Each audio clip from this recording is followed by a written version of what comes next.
Listen, when you put the necklaces on, I was always fascinated. Are you putting them on and going, you know what? Let me do another one. Yeah. Do you wear less necklaces tomorrow? Is it always the same amount? No. I don't wear necklaces on a regular basis. There are times where I'm completely no necklace, you know what I'm saying? But there is an art to the stack. You know, you have to stack it properly for sure. But so is that, will I see that stack in 2 months on another show, or is the stack specific for the shop? we might just be specific for the shop, this stack, you know? I think it works for you.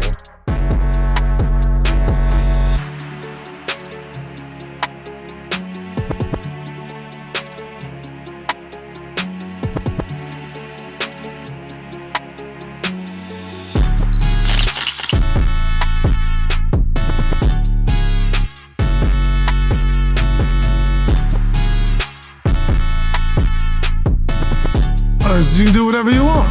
It's the shop. I have a confession to make here on the shop from the jump. There's not many things in life like that I'm afraid of. But I have 3 very significant ones, right? Yeah. And 2 of those came to life with you, Sebastian, unbeknownst to you. Oh, wow. What do you mean by that? Okay, so the first one wasn't you. I hate snakes, like the reptile and like... Yeah, I don't like snakes. And like people. Yeah, right? Hate snakes. 2 and 3. One is being late to a comedy show. Okay. 2 is sitting in the front row. 2 and 3 combined is like a disaster. Like I have anxiety over it. So you were doing a show in Vegas during Super Bowl weekend. Yes. And I was with our good friend Mario Carbone, and we were on time, but a friend of his was late, and I was like, Mario, like, forget that friend. We cannot be late to this show. We were out front. He's like, oh, 5 more minutes. They like close the doors. I'm like, I already hit, your intro comes on. You come on, Vegas, what's going on, whatever. I'm like, man, I don't even know if I'm going in anymore, man. Like, this is a nightmare. We walk in and we walk down. We don't even get halfway down the aisle and you see us. And you're like, look at this. You're like, I think the line was, you could dress as nice as you want and still look stupid. And I was like, that's crazy. I am terrified. Has your process or thought, like on how you manage a crowd, evolved, Sebastian, like since when you first started to like now, or it's still like open season? Yeah, so when I first started doing stand-up comedy, I was, somebody could have lit themselves on fire in the audience and I wouldn't acknowledge it. You know? I was just like honed in on what I had to say. Rehearse jokes. Yeah. Like, yeah, exactly. Wow. You know, like I don't know if you felt this way with songwriting or performing a song, but if you're singing a song and there's something going on, do you acknowledge it or you just, you know, plow through? So I used to plow through, but as you get more seasoned with experience, you tend to have a little bit more fun. I love those moments where, you know, I find those moments are the funniest moments in the show because they're in the moment and they're not rehearsed, and sometimes gold comes out of something like that happening. Yeah, later, like... That's where the magic is in that moment. You know? I mean, like maybe, I don't know, 15, 20 minutes later, I was sitting literally smack in front of you, and you were like, put the camera on this guy, and I was like, oh, God, please, no. But I was dressed in a suit, and you were like, this is how you dress. Look, he took his time out, blah, blah, and I'm like waiting for the punchline. And it came, but it wasn't about me. You're like, great job. Now put the camera on this guy. And the guy's like stuffing popcorn in his mouth. You're like, what the hell? Do you remember this, or is he like completely lying? No, this is Vegas. This is Vegas. Like, did he dream this, or did this really happen? Because you're looking at him like... I'm like, it's vivid right he's now. Like, I've never done Vegas. What's he talking about? You know what I'm thinking? Did I have a good show that night? That's the only thing in my head. It was excellent. Okay. Yeah. It was excellent. No, I do that every show. I pick out someone who's well-dressed and a slob. And then I compare. So in other words, you're not special. Thank God. But thank God I wasn't a slob is where I'm going. Thank God I wasn't a slob. I'll take it. No, you're amazing though, man. Like, you know, you're definitely one of the, like, probably, I mean, one of the GOATs of it for sure. So keep doing great work. Thank you. Yeah. Thank you. Big Sean, for you in music, like, can you sense when, okay, the crowd's rocking, they're with me, or rough night? Like, how do you probably don't have those as of late, but earlier on in your career, how'd you manage those? life is full of gut punches, so it's like sometimes things go up, go down, and you realize that you gotta embrace that it's all a roller coaster, you feel me? And it's just a part of that journey, part of that ride. So, you know, I think times like starting out when I would perform at like crowds would be like, you know, sometimes, I remember I was on tour, I guess it was like my tour before my first tour when I had like, was heavy on the mixtape circuit, and I had like a crazy show in Utah or somewhere like that. And then I had a show in Arkansas or something, and it was like 6 people in the crowd. And the show before was like crazy, and it was just like a good reality check for me because it didn't discourage me, it just like reminded me. And they were like, you don't have to go out there and perform if you don't want to. It's only like, you know, it was probably like 30 or 40 people. I'm probably exaggerating how low. It was like, a few people out there, like small 6, venue. Yeah, it felt like 6. And they was like, you don't have to go out there if you don't want to. And I'm like, nah, if it's like one person out there, I'm gonna go out there and do that like shit. It's a million, yeah. Wow. Yeah, for sure. And, you know, because I always look at it as opportunity. Like, every crowd is an opportunity, no matter how big or how small, that people may have thought you were okay, may have thought you were decent, and then they could walk away and be like, damn, he actually surprised me, or he actually, you know, or for the people who are real fans, it's like, oh, he actually delivered, like, you know, and it changed my life, so it's like I want to keep delivering for them the way they deliver and for me, you know. Yeah, you just never know who in the crowd, too, you know. It's Never know. That one person could be that next potential deal, endorsement, whatever, and they see the way you handled a small audience and how you graced the stage and you just performed like it was an arena. Yeah, and I've seen a lot of artists start as that, you know. Like, Amine told a story about how he was an intern at Def Jam, and he was a delivery person. He was working and just delivering food, and he delivered a sandwich to me, and I tipped him $20. And he was like, that $20 saved my life. I remember I was on the phone with J. Cole, and he was like, I watched you. J. Cole's older than me, but he was like, I was sitting watching you, you know, give a speech somewhere in New York. And it's just like, you never know who be in the audience, who watching you, who you inspires. And it's just like, you never know who is what. You know, I've seen the intern go to the CEO. I've seen the CEO go to back to an intern, you know what I'm saying? The game is vicious, you know? And there have also been times where I've got hired for jobs, like for campaigns, just based off of how I treated a person who may be in that position to pick who's gonna be the star of the campaign. Like, you know, you never know who's who. That isn't the reason to treat people right, though. I feel like the reason to treat people right is just because, you know, it passes on. That energy is contagious, you know? It's like that feeling is contagious, and when you carry that mentality, it's like it's spread, and that's just how everything, these blessings keep coming in, you know? Sebastian, do you remember, we know you've sold he went 10 crazy. shows at the Garden and sold all these things. Yeah. Do you remember your first bomb of a show, your first early on, a show that didn't go well? Yeah, early on it was rough. It was college. I performed in front of an all-black room, this is the first time ever performing, and a black audience will let you know right up front. Yes, we will. If you suck or not. Yeah. So they were screaming Sandman, which I didn't know what that was at the time. Apollo, like Sandman, yeah. So they were waiting for a guy. You didn't know what it meant at the time. No, I'm like, you know, I was trying to make it. You like Sandman, like sleeping, like a dream. I'm listening to Sandman screaming and trying to figure out where to go and whatnot. Like next, yeah. But yeah, it was an awful experience, and yeah, it takes those growing pains to kind of get to where you want to go. But I wanted to ask you, are you when you put tickets on for a show, are you worried at all? Are these gonna sell? I'm constantly on Ticketmaster looking at blue dots, trying to figure out if this show's gonna sell out or not, because I feel like if it don't sell out, it's like, I fell short. Yeah, no, I think that's a real feeling, but you also gotta remember how competitive the market is and how much people do not have money to go see people anymore and how accessible the internet is. So it's really, the game has changed so much because, you know, for example, like I don't want to put no names out there, but like one of the biggest festivals that always sells out hasn't sold out the last couple years, and it's because, you know, it's not because it's a whack festival. It's one of the greatest festivals of all time, but it's just people are hurting right now. Like the economy isn't the best, unfortunately, and it hasn't been for a while, and people are suffering. Cost of living is going up. Yeah. Groceries are going up. Everything is going up, and wages aren't going up. So I don't get offended sometimes when. And then so that's why I'm super thankful when it does blow out, like how you did all these shows at the Garden and sold all these tickets. It's like, that's real dedication, and I feel like it more back in the day, you might have had more of a casual buyer. Like, yeah, I just want to go out. Oh, he's performing, I'll check it out. Now it's like, I feel like these people are really tuned into you.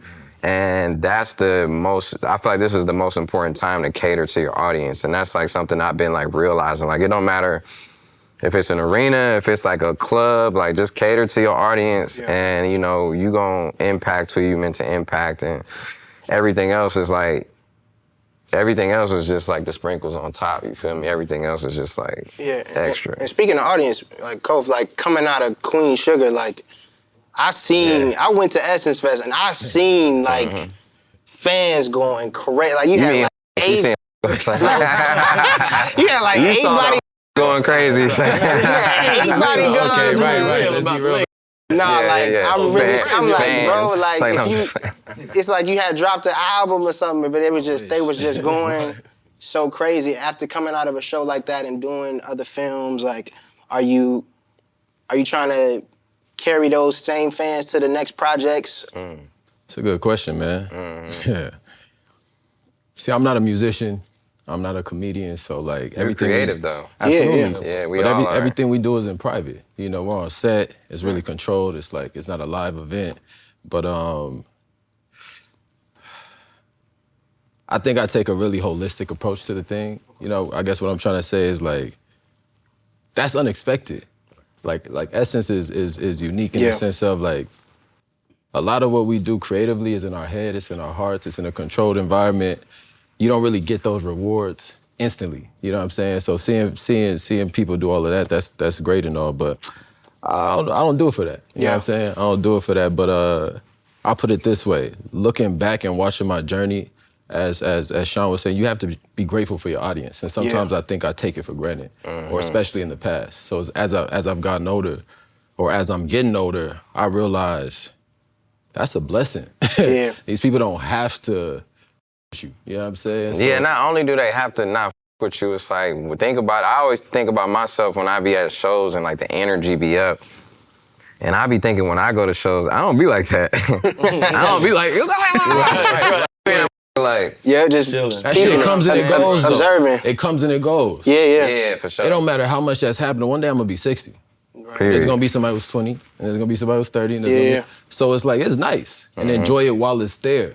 But that can't be the motivation. Right. And most importantly, I want those people to grow with me. Absolutely. So it was shocking when that happened. I was 21, 22.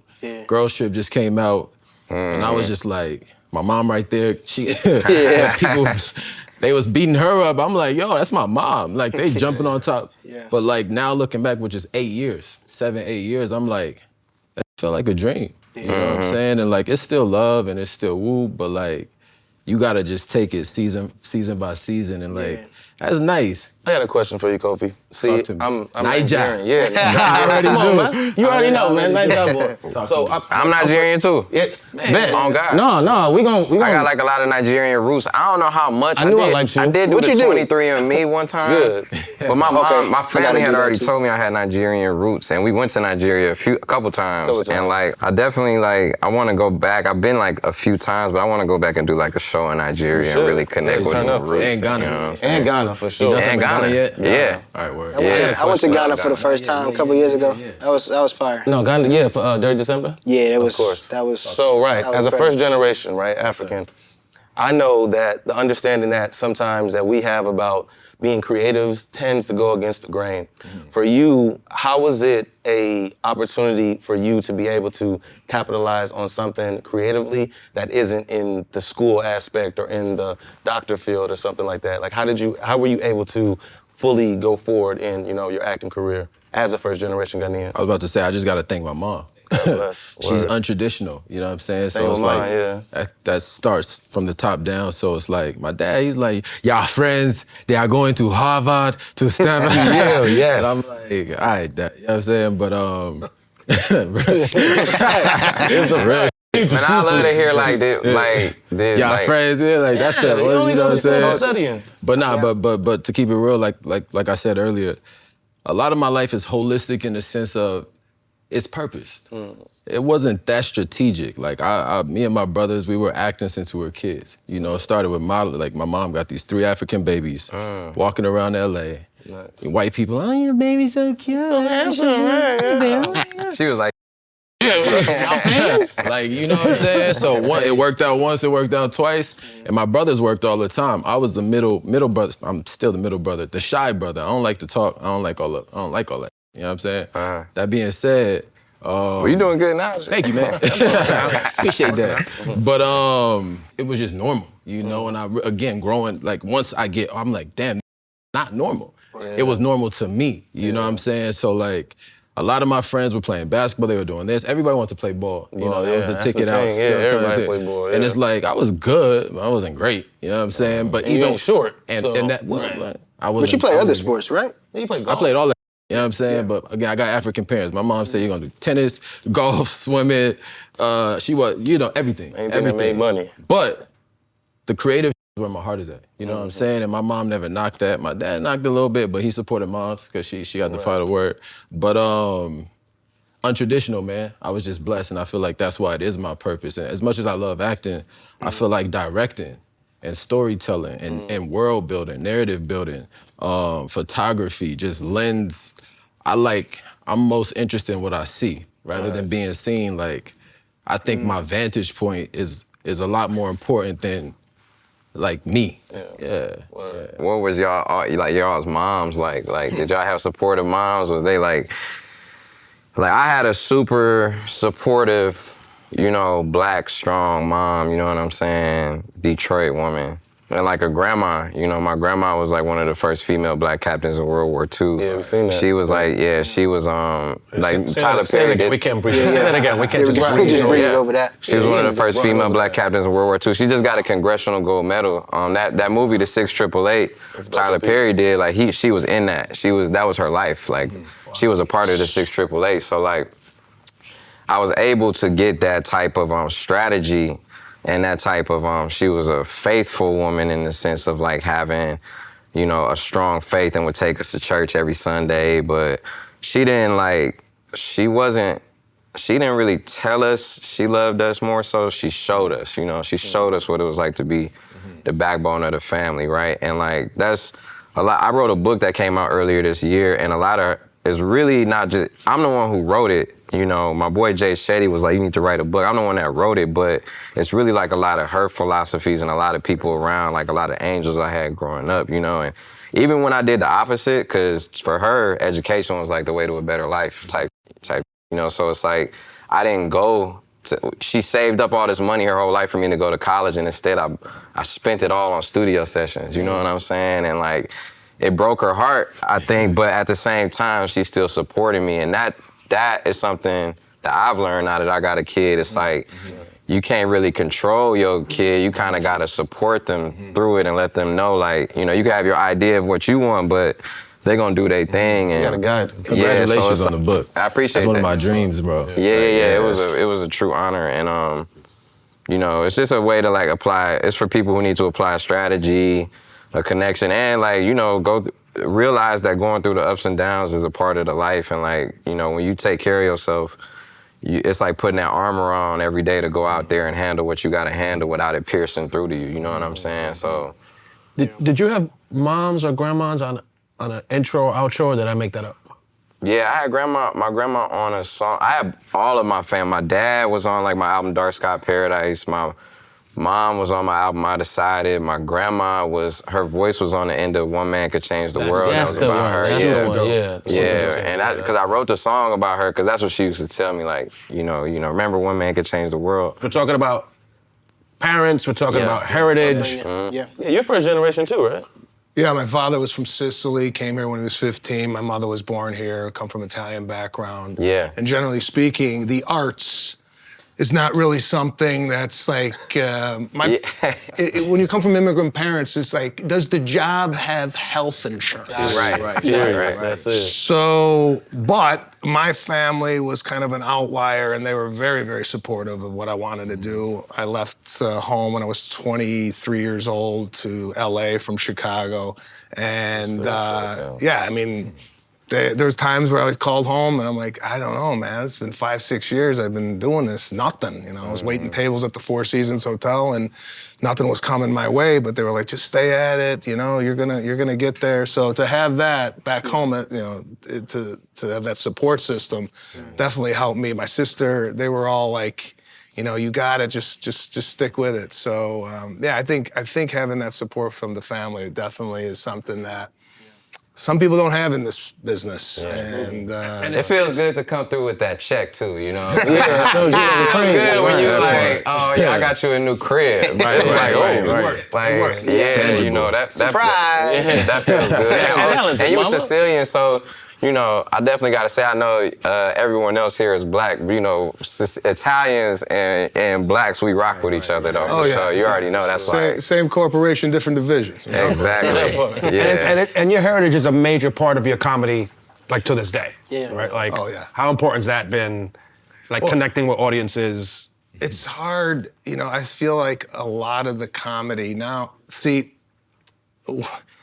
comedy I draw it from life experience. The people in the crowd are dealing with going grocery shopping, they're going to Chipotle, they're doing this, they're doing that, right? Things I always used to do. I used to go to Target, I used to go and experience life.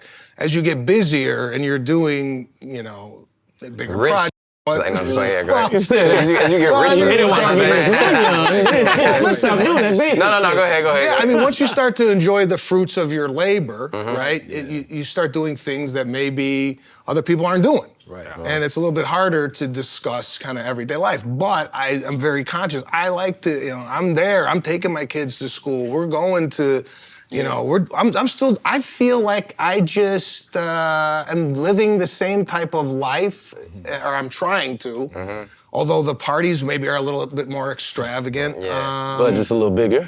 Yeah, you know, their places a little bigger and whatnot. I don't even like to show that I'm successful. Right. I feel that. Like, I don't like to show anything. I'm not like, hey, look at what I bought, or hey, this is my house. I'm trying to, like, you know, keep it real. Keep it and normal, yeah. I don't know, I it's a little uncomfortable, to be honest with you. I come from a middle-class upbringing, so all this stuff is very different to me. Nobody in my family, I can't call my dad and go, listen, when you made it, how did you deal with, you know? So your first million, you did what with? Right. So, you know, you talk to people in the business who are kind of living what the same life you're living, as far as like what problems you're having or how to navigate, you know, and then you learn from that. But yeah, I mean, I don't know. I still like to do the things that You did before, at any time. Yeah, absolutely. Yeah, I feel like, you know, sometimes,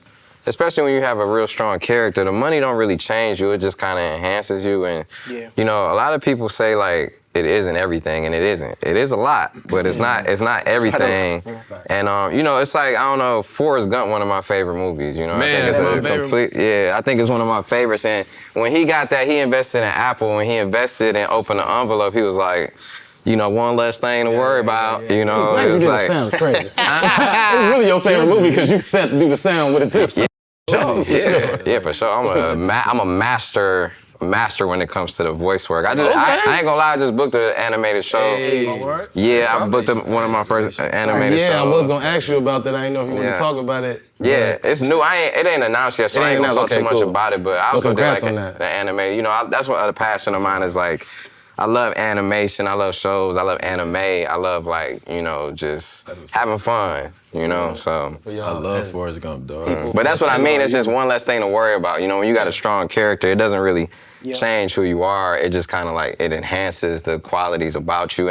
And trust me, it's a lot more things to worry about too, you know, and you realize the importance of things. Like, if you have a health issue, you realize that that's the only thing you worried about. You know what I'm saying? Like when people who got a health issue that takes over their life, I seen, it's like all that thought was like the main thing is not the main thing. Steve Jobs talked about that a lot when he was like sick towards the end. Was like I could do it all over again, like you.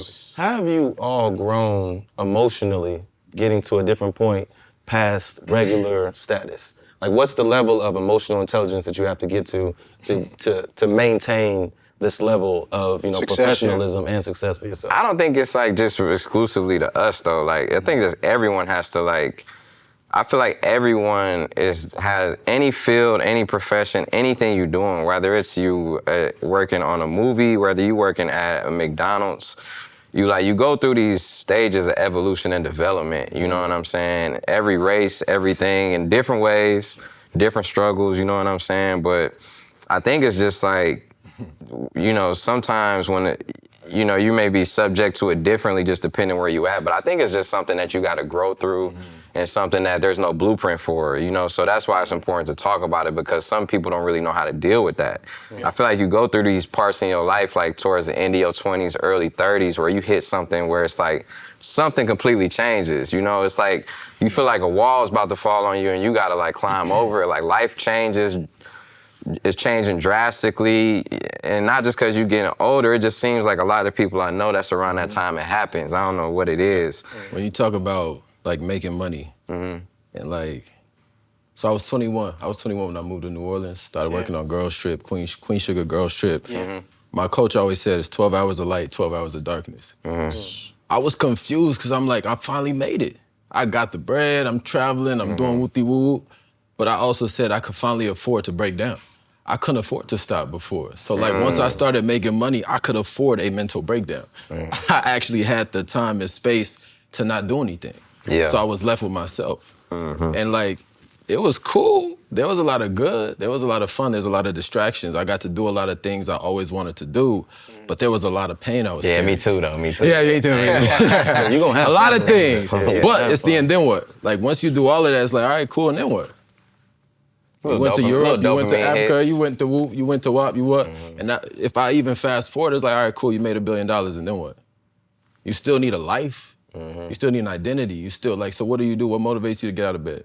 What motivates you to not just be, you're like, yeah, of course, I don't gotta worry about this, that, and the other, but long story short, that space, you can't run away from yourself. You know what I'm saying? Yeah. You can't run away from yourself. I think when you realize that like growing up, you think the like number one thing is like to figure out your career, right? It's like that's the number one thing, but then you realize that there's more than one number one thing in your life. You realize that okay, that could be number one to you in that category, but you got to make sure that your faith is number one too. You got to make sure that yourself is number one too. You got to make sure that your health is number one too, and it's like it's a constant balance. It's a constant job of just being a human being successfully. You know what I'm saying? Yeah, I was just gonna ask Sebastian to Sean's point.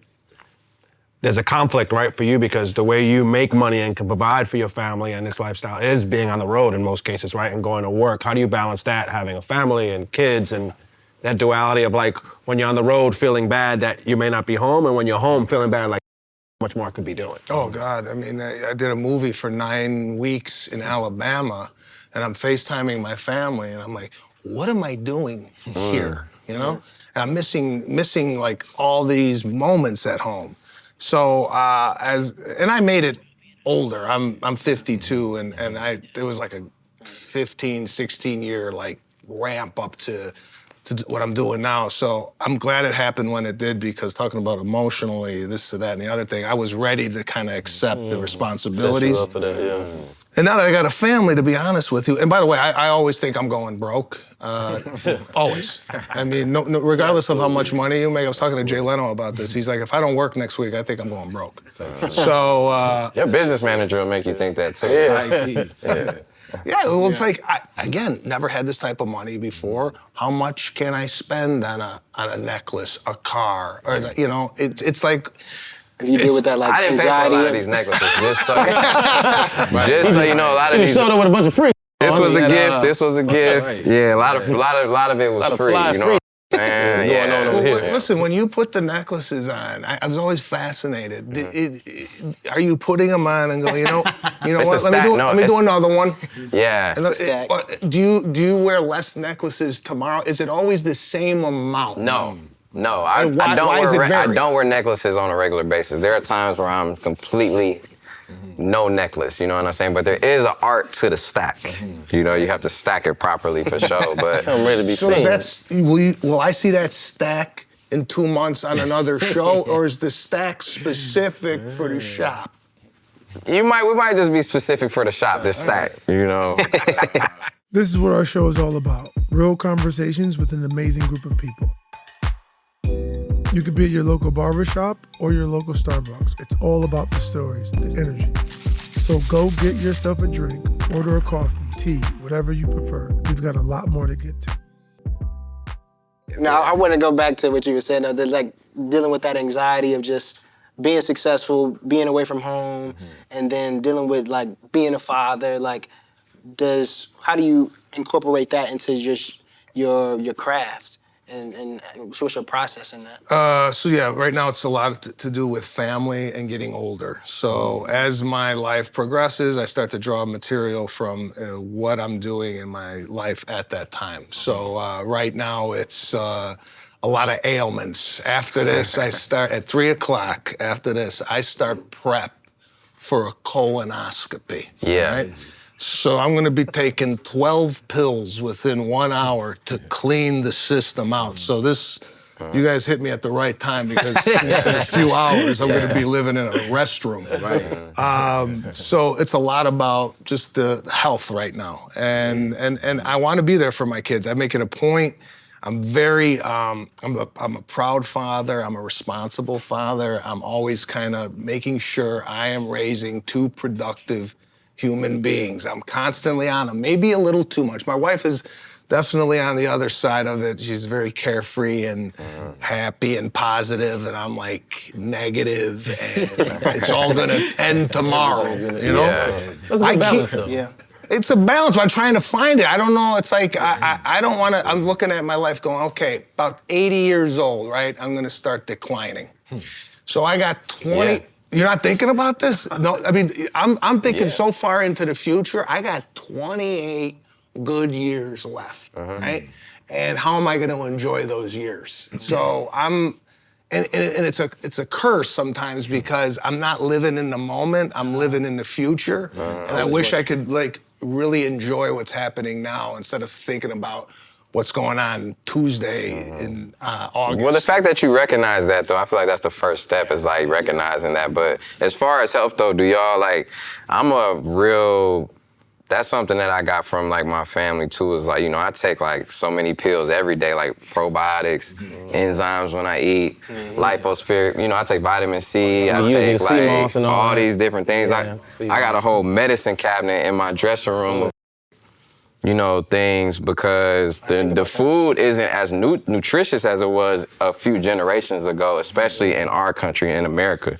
But it's like, you think about like how much chicken is available every day around the world. It's like, how are they making all this damn chicken? I don't think we're gonna get rid of chicken. So the quality of it, right? So it's like you really do, you know, I realized, because I used to think like, nah, I could just get it all from food, like I eat well, and like, you know, you actually probably do have to take like a multivitamin. You actually do have to take supplements. You actually do have to take a probiotic and eat the right type of foods, and, you know, check on your gut health, check on your... But I think, though, we're the generation, especially as millennials, too, like, there's never been a more informed group of individuals on this planet than millennials. Right. So we are working out way more than our grandfathers did, our mamas did, our daddies did. Yeah. And we're cognizant of what we're actually putting in our body. Because things like sea moss and other stuff like that, and even supplements, ain't nobody give a damn about that. By their 30s, it's like, listen, I'm a grown man, I got kids, I got a belly, it is what it is. You know it's what a lot harder for me to finish a Thanksgiving plate. Exactly. Like, I'm like, man, like, exactly. Yams is sweet. It is. I lost a foot off them yams. So. Yeah, we adapting. We definitely adapting for sure. There is so much like, think about like our upbringing, like parents, grandparents, the things we did. Like we had a 3-liter on the dinner table every night when I was a kid, all those things. I'm interested in your duality of like, we talk about your Italian-American heritage and how you were brought up and how your parenting what's something that's like a 180 from like how That you were Italian raised food. to how you raise your kids? Well, here's a difference. We always used to eat as a family around the table. Now that's not the case because kids get hungrier. My kids get hungry earlier, and I'm not that hungry at the time they're hungry, right? So yeah, we sit with them, but I might pick a little bit. The family dinner, I wish, Dynamic, yeah. was better at the house. However, I'm spending, I think, more time with my kids, and they're 6 and 8, than my dad did for 18 years of my life. Wow. So, because he was working. It's not like he was an absentee father because he was out womanizing or whatnot. He was building his business, right? So I'm glad that I am around for my kids. And I think a lot of dads are paying more attention to being present with their kids, being there for them, opposed to maybe the other generations where it was a little bit more like, and I used to joke, I met my father formally when I was 18 years old. The guy was coming in and out of the house. Who is this guy? And we're closer now than we ever have been. He's like my, best friend. He's my biggest critic and my biggest fan. And listen, it ain't gonna be how I grew up. Although sometimes I wish it was. I went to my first Chicago Bulls game and I sat up in the third balcony mezzanine behind a pole, and I saw Michael Jordan play, right? And now it's like I don't want to sit there. Yeah. Right. I want to sit where I could see. And my kid is not gonna experience that. So they have no I have perspective. I used to sit here, now I'm here. My kid's starting here. Yeah. So how do you Next time, just buy him that ticket behind the pole. Yeah, like, go ahead. See you be like, yo, I'm about to be get killed up there. Yeah. I'm gonna trip the referee, but you're gonna be up there. What's some dad fails or mistakes that you learned from your father now that you're applying to your kids at this point? Well, my dad was very hard on me as far as I used to play soccer, and he's like, well, what are you doing out there? Wake up, there's a lot of that aggressive, wake up, come on, get in it, which I still have, but I think it's a little bit more toned down. It's finessed, I think his impatience with us growing up was very, very, vulgar. We get hit, but there was a lot of what are you, in Italian called stunad, like dumb. What are you, stunad? Wake, so I'm not walking around. I learned something. That's how you talk to your kids. These days, they talk soft. Yeah. Yeah, no, I get that. Because especially having foreign parents, I know African parents, that connection is a little foggy at times because their understanding of life, and I don't think it's just Africans, I think it's first generation, or immigrants in general, their understanding of life is so different that they come here with the mindset as, we want you to succeed, so you must succeed. So I don't really care about the little things in between that kind of correlate with your feelings. I don't really care about your feelings. What's your grades like? You get what I'm saying? So I could say, you feel me, trust me, you know exactly what I'm talking about. So But it's all from a place of love. Yeah, it all does come from a I was place just of gonna love. say that it's tough, the things even coming up that you're like, parents were hard on me, whatnot, and then when you become a parent, you're like, I get it. They may not have known the best way to do it, but their intent, to your point, was they were worried. They wanted you to be successful. They wanted to be able to have a job and provide and do those things. I want you to do so well. as a parent now, you got some perspective on it. I'm like, oh, I get what they were trying And to they do. learning from you now. 100%. Just like, Relationship is I got a for sure. 2.5-year-old, almost 3 now, and I'm learning from him, I'm learning from him all the time. So yeah, my dad was still is one of my best friends. You said, somebody I can always talk to. And I just remember, even though we grew up in 2 separate, my dad's house and, my mom's house, it's he would take me to school a lot and just give me a word of the day. He was a great dad and but he was definitely he would definitely introduce me to the birds and the bees talk for sure. Yeah, man, one day, I'm in the 3rd grade, he one day you're gonna have sex. And I'm like, what the? He's like, yeah, one day you're gonna have sex. What's that, Dad? Keep your innocence though, he's like, it's like a credit card. Once you activate it, man, you're just gonna have to keep. I'm like, I didn't know what he was talking about, but I'm glad he did because it's like he really, you know, it's important to get to have those type of talks. Like, not to say I'm gonna have them saying, you know, at the same time, but you do, and you gotta realize that it's a safe space like that. Maybe too. not in third grade, but you'll have the conversation. Right. Sure. But you never know, man. These kids so fast. Yeah, you know what I'm saying? It's like sometimes you gotta introduce them. Like you know want to introduce them first before the world do. Yeah, because I feel like he was an actions speak louder than words. Yeah. Like he put me on the Sade without putting me on the Sade. Oh yeah. I just would hear it in the car. Yeah. And then one day I got older, and I thought Sade was a man at first, just the voice so deep.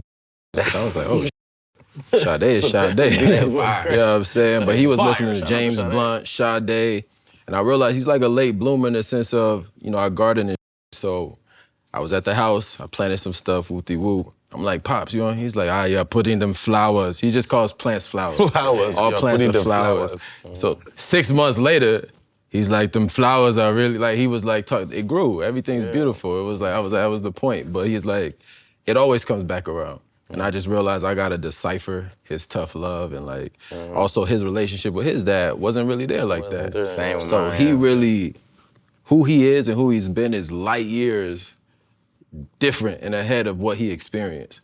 So it's like, I also realized I can't see him in like stuff, like it's a baton race. Like I gotta take it further. Like that, what he's doing is what he's doing, and it's amazing. Like I'm grateful, but I should be better. You know what I'm saying? Yeah, it's like, You know, that's look at that, like, you know, I look at it sometimes too, like, you have to give your parents grace as you get older because they are as smart as they're supposed to be. Exactly. You know what I'm saying? At that time, at that point in your life. So once you give them that, you grow as an individual, you know what I'm saying? Because by putting so much emphasis on what your parents didn't do for you, you forget that what wasn't done for them. You get what I'm saying? And then like, you remember now when you get older, like, okay, damn, my dad couldn't even look his father in the face. He had to talk to him down every time. So it's like, to have him sit and have these conversations with you is rare. He gave his whole life just for me to start ahead. You know what I'm saying? Exactly. Like his whole life. And it's like you said, it's so easy to judge. You know what I'm saying? Because you just pick it apart. And the hard part is like, I know, I'm grown enough to know, like, you know, I don't really know if I like that. I don't know if I want to incorporate. But it's like grace. Grace, You gotta have that grace, because I'm like, and you realize they just kids that had kids. and then you have a kid and when they you get looking older, at you you. realize age really ain't nothing but a number. Like you say you still you best friend with your dad. You know what I'm saying? That's your dog, but he raised you. But when you're a grown man too, you could talk to him, but man, trip. You know what I'm saying? Like, no, for sure. You understand that because he is a man just like you are a man now. You're just a person. Yeah, Amber take me to the barber. Did y'all like, this cool being like in a barbershop setting, because it's like, did y'all used to go to the barbershops like growing up? Was there like a neighborhood shop? Hell no. Hell no? No. Okay, so this is great. Not African, but Italian. What was your experience at a barbershop young? Like, My dad is a beautician. He's my grandfather was a barber. So this environment is very familiar to me. By the way, I'm stealing whoop-de-woo from you. I think it works. You said it a few times, and in my head That's I'm going, crazy. I didn't even know this. Add that in the bit. Weave that in. That's hilarious. To a conversation. So just telling you on camera, like, I'm stealing this. Crazy. But if you see me on Damn, so your granddad was a barber. Yeah, and then my father is, he goes, don't call me a barber, I'm a stylist. So he does styles. Still to this day, he's working behind a chair. would you let him touch you up before a big Absolutely not. We tried that about 10 years ago. 10 years ago, I'm like, because he used to cut my hair for 24 years. And then 10 years ago, he did it, and I go, it's over. It's over. You have great barbers, and then you have the barbers that like push your line back and like got you for like, I don't know if that's like popular, like, to anyone else but black people, but when they push the line back, it's like the worst, right? So anyway, I have a barber now, Ronnie. He goes by Barber Extraordinary. He's incredible. No offense. I know. shout out to Ronnie. Ronnie is like, he's such on a level. He takes his craft so serious. So I can't sit in a barber chair without shouting out my barber, Ronnie. And I don't like cheating on my barber. You know, Just because you find a great barber, you hold on to it. I don't like getting like cut from other barbers, because barbers used to be like surgeons. They were more than just a barber. They were like medical, you know, people would go to barbers for so much more than just like hair care, right? It was To like this day, they're part therapist, part all of it, right? Yeah, they are. Comedian, Yeah. your life coach. Your life You know what I'm coach. saying? Yeah, You travel with your barber? Huh? He travel with you everywhere you go? He don't travel everywhere. He travels a lot of places I go. Sometimes I just rough it out. There have been times where I like had to with other barbers, but I'd be like, you gotta talk to my barber. He be on the phone explaining. So how you like my life? Yeah. And the thing is, people don't actually understand the history that comes with barbers. Barbers were as important as doctors back in like, you know, ancient times. You know, so they were buried with pharaohs and stuff like that. Like they were people who they came to, and then even in slavery, like at times the white man would have the slave cut his hair. You know what I'm saying? So he had to learn how to do that, and he had to trust that somebody had a knife by his neck. You know what I'm saying? Without slitting his throat. So there's so many different layers to being a barber that comes with, and I think Amon Shumper said it one time, like, man, his barber is his therapist. Somebody, man, you should go to therapy. Man, I go to therapy every week. Man, who? My barber. I tell him everything. So it's like, but I mean, it takes a special person to be a great barber for sure. So man, we appreciate y'all. Everyone, thank you. It's not about me. It's about y'all. It's about y'all.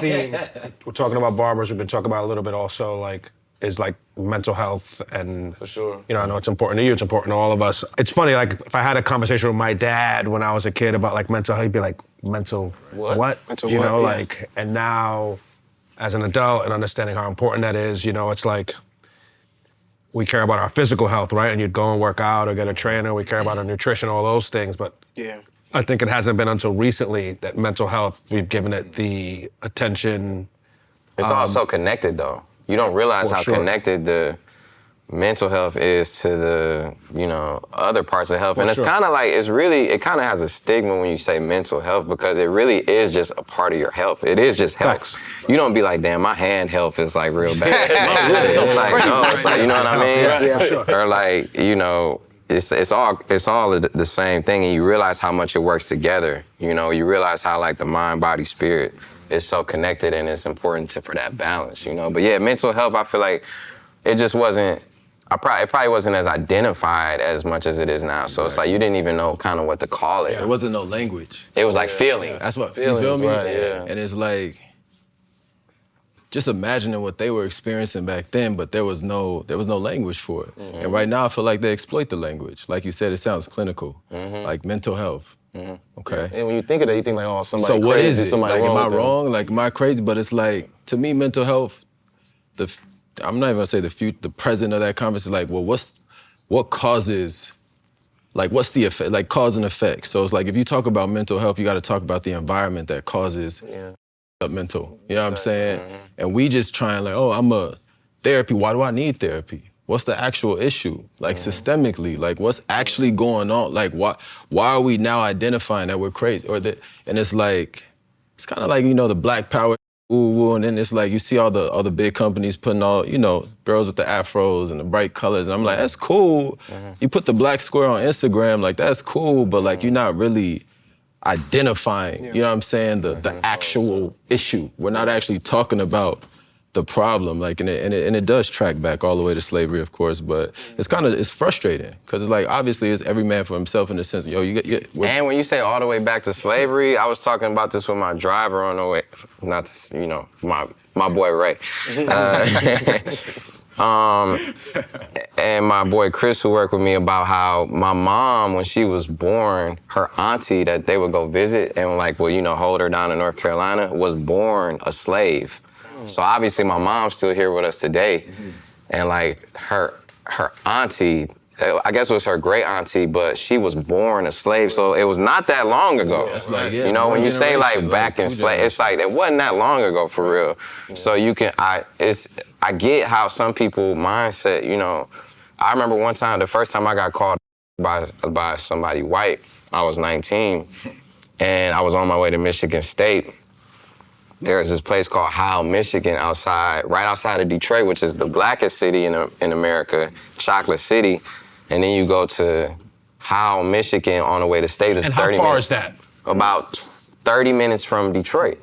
And my mom was like, don't ever go there. But at the time, I had a girlfriend at Michigan State that I was going to visit. It's always about like the a girl. sundown time? Always yes. Nah, bro, so it wasn't. And that's why I was running out of gas, and I realized that I was at Howe, but you know how you could see the gas station right off the freeway, and you like, it's 4 o'clock. I can make it, right? Bro, I went to there, dog, pulled up. It was me and my boy with me, and as soon as I got out the car, it was like a pickup truck. I know it sounds crazy, like when I think about it, like.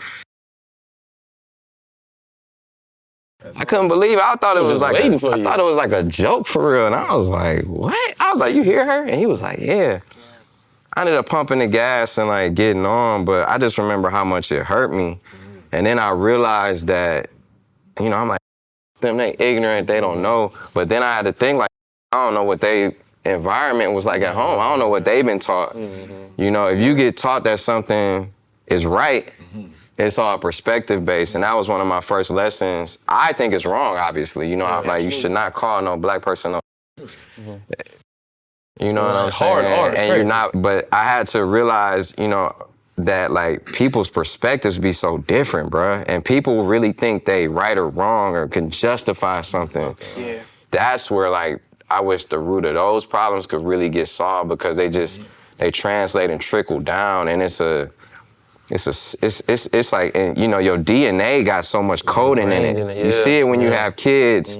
It's like, oh, they kind of wink like you, or they kind of like. There's a question that the audience had where, and it kind of piggybacks off what you just said about the comments. Has there ever been, for you too, Jacob, and you know, Sebastian, has there ever been any comment that you've heard online or anything from any fans or anything that just stuck with you and it's like, man, really got to me, or that, you know, like, because being called, you know what I'm saying, and, you know what I'm saying, by some white people, and you're not expecting, especially at a young age, I'd be like, oh, just off guard, yeah. Even online, then when you get to a status, even online, I probably would like, it wouldn't catch me as off guard. People would troll and say anything, especially nowadays for the likes, for the clout. And one of the most crazy things is like, it gets rewarded with money now. People can monetize off of clout. They used to be like that. So people really think it's legitimate. And that's the important thing, to not lose the aspect of like, all money isn't good or bad. Money is just like, you got to keep things in perspective and remember that that's not your whole life. It never can be your whole life, because these things are like conditional. So it's like when you put all of your eggs into something that's conditional, you setting yourself up for such a crash, such a failure. You got to make sure you like recognize it for what it is. You know what I mean? Has there been any comment that you was like, man, it was? I remember you was on Jimmy Kimmel, I think, and you were reading like negative comments. I remember seeing it, because you're a meme. You're a meme when your face is just like. Yeah, you know what I'm saying? So has there been any comment that y'all can remember in any aspect that's like, man? That's not a specific comment, but I am grateful that I started early in my career, where I was performing at schools early on, and I'm singing R&B. You know, I'm singing to the girls, but I would always hear something on the side like singing. You know what I'm saying? And I would hear little stuff, and I'm talking about like 10, 11 years old, and learning how to endure that. This before MySpace was like popping during this time. Social media hadn't really hit yet. So, but now seeing like maybe my younger castmates coming up on the Shy, and they got to deal with social media out the gate. You know what I mean? Like just and that mentality, and they have to endure so much, and it's tough. Like you definitely have to clock out, log out. I try to be on social media more as a producer than a consumer. You know what I mean? I learned that from a friend. Shout out to you. And just get on, get off, and then get back to the real life things that are important. You know what I mean? Because you can't. We all caught up into just what we do every day, our work, getting the bag, the next film, the next song, the next album, the next stand-up, the next arena, whatever. You know, so it comes with it. I feel being like part of hit TV shows. I know you're on social, Sebastian. If you've had any negative comment that stood out. Yeah. Of course. You're a comedian, so you take heckling to the face. So many. Oh yeah, my bad. Head on.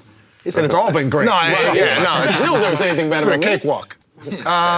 No, for me, I mean, nothing specific, but you know, you might hear, hey, you know, I like your older stuff better than your newer stuff. You're losing your touch or whatever. And then sometimes it's like, you know, you reflect, because you and these are the people consuming your entertainment. So you want to be privy to like what's the street saying, but also you don't want to be like catering to what, like, I feel like I'm just growing. Yeah. And if you're gonna grow with me or you're not, you know? So maybe you like the earlier stuff, that's fine. That's still there. It's still there. So go, you could go watch that. But no, nothing that was really like, oh my God, I can't believe they shot But I that. was gonna say, it's the unspoken that I feel like is most offensive, because people gonna troll, you know what I'm saying? Like, they bored, they this, they that, but like, it's the companies, dog. It's the, oh, we got the first black to do this. It's the first da-da-da to do that. When you just look at media and what's portrayed and what people invest in, the opportunities that are actually being dispersed, it's so imbalanced. That's offensive. But they don't get held accountable. Right. Right? Who's supposed to hold them Think accountable? about that. It's good. And then when somebody holds them accountable, it's not what you do, it's how you do it, no names, then it's a problem, you know what I'm saying? But we'll talk about trolls, valid, but how you hold the system accountable? Because the system, that's the environment that's allowing all of this. That system allows them trolls to be empowered. The people in that position, they're saying a lot with what they don't say, with what they don't invest in. Even as black entertainers, we make stuff for them. Because you know, if you make it the way you want to make it, who's gonna what's it called? Who's gonna, you know, if not And but then it gets to like a freedom of speech thing. It's like, you know, you we can't censored by system, like, Yeah. because Wow. you know, we have to stay in our place even when we not, you know what I'm saying? And Yeah, it's that's like, very, very true. That's the crazy part about the money, because I used to think money was evil. You know, before you got bread, you like, wow, all the famous people don't. Why not Oprah? Why not Beyonce? And then you make a little bread, you're like, oh, I said, damn. I ain't speaking on that. I get that. They real smart. Yeah. Why Lauryn Hill, like, Right. I mean, she made the craziest album in the world. Her family should be good for eons. Right. And I'm not saying they're not. I don't know her personal business. I'm just saying she should be a trillionaire based off of miseducation. And a lot of artists should be trillionaires based off of the input, the spirit, the capturing, them sharing a piece of the culture, but And what they generate. They what make they other people generate. billionaires, yeah, for sure. So if the music industry's worth 40 billion, but artists only make 4 Bs, that's 36 billion going to suits. I'm not saying business isn't business, it's just that when we trace it back, slavery, tobacco, cotton, you know, how America was built. So systemic. It's like built in. It's built in to And the it point don't where feel you don't right. talk about it. Yeah, and it don't. And for some people, subconsciously, it don't be feeling right when they And then we try fight to do each it other different. because you get mad at this. It's like, no, I'm not the problem. Like, we really mad at them, but we can't address that. Who do I fight? Who you gonna fight? You gonna fight Walt Disney? I do want to ask about, you know, evolution as an artist in your case, or talent in your cases, of like, you guys have been doing this for a long time. You've been fortunate enough to do this for a long time. How do you today, you guys both all of you, as they're a little older, as relevant, you guys are as relevant today as you were 10, 15 years ago. How do you evolve but still stay current, right? I think, I'm not gonna say a name, as an artist right now that people are saying he dresses like a senior citizen, right? Like, That was the funniest Right, how funny was disrespectful that, shit right? I've I seen. haven't been on the internet. Yeah. So it's like, how do you evolve but exactly. still stay relative to current times in your crafts? I don't know who y'all talking about. I feel left out. Yeah, I but don't we know don't have to talk that. about that. But like he said, you just go off of your. I feel like you don't try and you just be honest with yourself and what's going on. I feel like, you know. Like in music, I think Nas has done an incredible job of that. Like with this last run he's had of just, it's him. He's in his pocket, right? But he still is very relatable. He's not, you know, doing drill rap, for And him instance, or adapting doing with whatever's going hot. with He hip kind of did do a drill rap song though with 5-Year Foreign, but my thing is like, yeah, just be honest with yourself, and it's okay if he do want to do drill rap. Like he in his bag. Like obviously him and Premier, I'm excited for that next album. Like, and obviously what he did with my friend Hit Boy, it was like legendary, and I was happy to be a part of that. Thank you. And like, but my thing is like, whatever you want to do, just do it. Don't be scared to do it and get, you know, I feel like The fear is just that false evidence appearing real. You know, that's what fear is. It's like just be bold, have fun, do what you want to do, and like he said, like you pull from real life. You pull, you know, you don't be scared to talk about what's going on with you, or scared to just say what's on your mind, or think that like, oh, people don't want to hear that. You know, I feel like that is the way to stay relevant in your way, and you play to the people who with you and who want to hear that. You know, and yeah. Sebastian? Got a question for the group, kind of based off what you just said.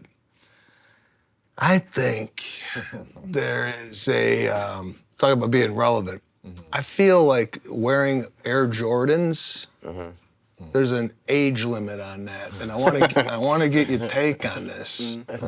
I feel after 50, if you're walking around with Jordans, it's like, gang. Interesting. I don't know, because what if you had that the game and like Jordan, like you have a special memory of Jordan, or like, I mean, Jordan is over 50, so Jordan rocking Jordan. I don't even think he's wearing the Jordan. He's always wearing them. He's wearing them.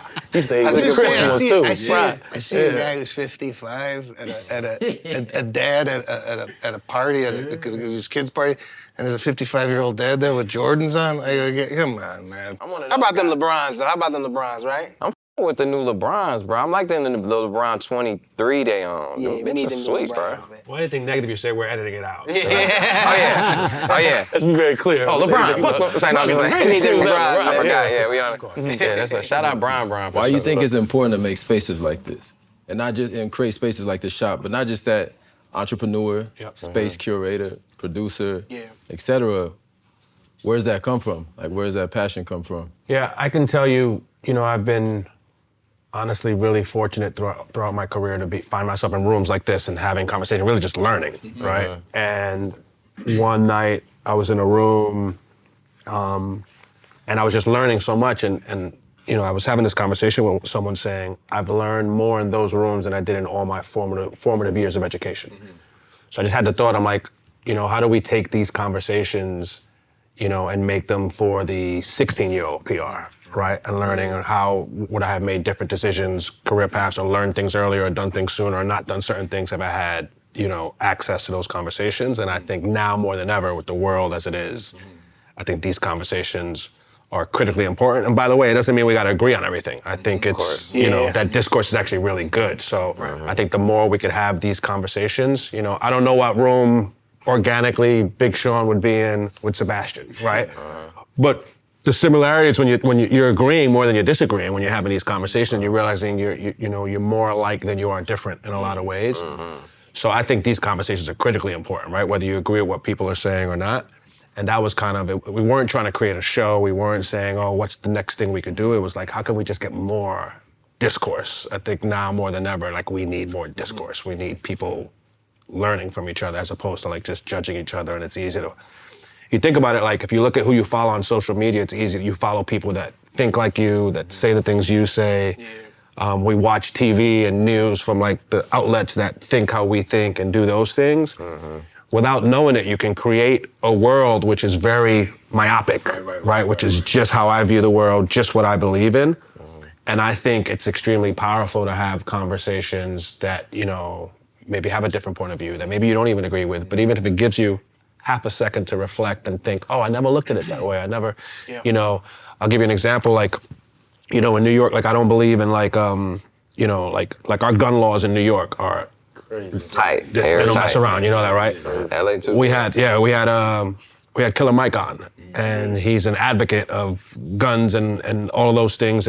But hearing his perspective, I'm like, oh, wow, I never thought of it that way. I understand, you know, so I now walk around with a different perspective on it, right? Which I wouldn't have had if I didn't have those conversations. Atlanta, Georgia, you know, it's like different with the gun laws there. And in Michigan too, like, you know, where I'm from, it's like so different, man. Them guns, that's a whole nother, we could talk hours about that for sure. What would you tell 30-year-old you, you know, based on, you know, what you've been learning and whatnot? Wow. What would you say? That's a great question. I'd say that your name matters more than anything, meaning what are people saying when your name comes up in a room you're not in? And you need to protect that all costs. Fiercely. Yeah. Right? And I think, you said it earlier, like, not all money is good money, right? And I think there have been times throughout my career where I've always tried to play the long game, right? I've turned down checks because it's like, no, it's just the right thing to do and I'll help you out on that thing. And that's come back tenfold years later, right? So I think for me, and it's tough, right? I have a 20-year-old son, right? Sebastian and I were just talking about this earlier. With social media and, the world we're in, it can tend to feel like it's, LeBron calls it the microwave generation. You want everything now. You want everything now. You want the success now. You want, which is why I love your stories of like getting booed your first show, right? Kids now only see you selling out the Garden, selling out, your hometown arena and doing those things and touring and grossing and selling tickets and doing all that. They don't see you working at a bowling alley. They don't see you performing for those 6 people. They don't see all of the hard work, they just see all the results. Yeah, right? So and that's what social media is, right? And social media, a lot of that is like you just see the best version of people, right? So for me, I'd tell 30-year-old me or even 18-year-old me, it's like, yo, stay the course. Like, be a man of your word, always show up, play the long game. It's not about $1 a day, play the long game. Because the thing we all have in this room more than anything, more than even our talents, is the person and the human being you are. For me, it's been that. It's been like, just be consistent, just play the long game, be a good human, do what you say you're gonna do, try to over-deliver.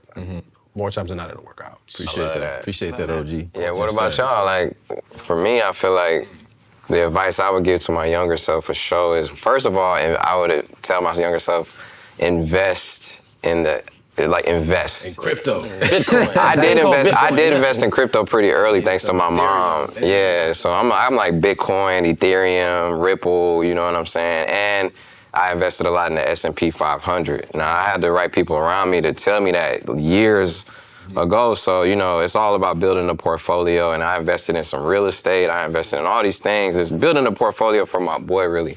Besides the investment, though, and besides, like, telling myself that, I think what I would also tell myself is that don't count on everyone and everything always being there. Quit pretending like life is always gonna be there to live. Enjoy the moment. Like, we've seen too many heroes dip out on us. I remember Kobe, I was talking to Kobe and he was like, yo, yeah, just let me know when you wanna come play some music. Idol would go, and it's like, and he was gone. Nipsey, hey man, come pull up to my video shoot, da-da-da. Oh, it's kind of far, last minute, it's gonna take a couple hours, you might not even be there. It's like, I really should have just realized how precious, not just because they gone, but just because the moment is gone. And it's like, you never know how long you got. That's why I did write a book. That's why I did. That was something I wanted to do way later on, but it's like, take advantage of the moment. Appreciate the moment, take advantage of it, and realize that you got the power now, the time is now. Yeah, for sure. I love that. 30-year-old Sebastian. What are you telling him? 30-year-old Sebastian. I would have told him there's a thing called social media coming around the corner. So start adapting to that, number one, professionally. That's what I was saying. Because I'm not, piped in on the social media as much as maybe I should be. Secondly, on a personal level, I would have said to me, enjoy the moments, because you never know, they're very fleeting. You just never know when it's all gonna come to an end. I said something like, my mom would call, and I go, Mom, I'll call you back. And sometimes I don't call her back, and I should, sometimes you just always think she's going to be there. Especially now, my parents are 80, right? And you hear on these Instagram videos, you only got 5 more times with your parents, right? Well, if they live in Chicago. 5 more pre-Christmases. Yeah, 5 more. Then you start thinking of it that way. It's just like, seeing the memes. Yeah. Why aren't they living with me? It's like, I think just to get the most out of the people that you love would be something that I would tell my 30-year-old self. Although, not that I need that advice now, but you could never not spend more time with the people that really matter to you. Absolutely, man. Yeah. Yeah, whoop-de-doing. Cole? Whoop-de-woo. Whoop-de-woo. I gotta get that right. What did I say? Whoop-de-woo. Whoop-de-woo and whoop-de-doo, they both two different. Yeah. Right. I don't think I have an answer, but what was happening in my mind is listening to you guys, who you are is more important than what you are. You know what I'm saying? Because you I think Shakespeare, a man enters and exits many stages in his life. You know what I'm saying? You're a young man, young adult, you know what I'm saying? Different, you know, a lot changes, a lot comes and goes, but who you are remains. Your curiosity, your skills, your interests, your relationships, your family, your memories, those things will always stand the test of time, you know, so invest in that. Don't be so caught up in what you are in the moment or what's being given to you or what you have access to in the moment, but that through line, because 7-year-old me should be able to connect to 70-year-old me based on just that through. So what is that baseline? What's that timeline? What's that lifeline that connects me as a grandpa all the way back to when I was 7 years old? So it's like great perspective, man.